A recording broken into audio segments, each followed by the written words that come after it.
எதிர்க்கட்சி தலைவராக இருக்கக்கூடிய பழனிசாமி என்ன நினைச்சார்?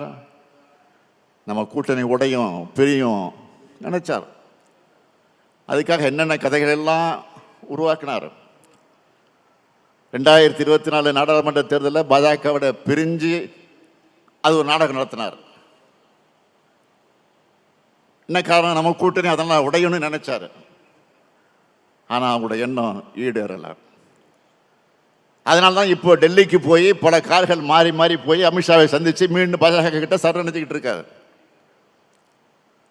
அதிமுக பாஜக கூட்டணியை அமித்ஷா அறிவிச்சப்போ ஒரு வார்த்தை கூட பேசல. பக்கத்தில் உட்கார்ந்துருக்கிறார், ஒவ்வியமா பக்கத்தில் உட்கார்ந்துருக்கிறார். என்ன அடக்கம்! சசிகலா இவரை முதலமைச்சராக அறிவிச்ச போது எப்படியெல்லாம் ஆக்ஷன் பண்ணாரோ அதே மாதிரி நடிப்பு. என்ன காலில் மட்டும்தான் விழல, விழுந்துதான் அதுவும் ஊர்ந்து போய் விழுந்திருப்பார். அது வேற. ஒருவேளை தனியாக செஞ்சாங்களான்னு அது நமக்கு தெரியல.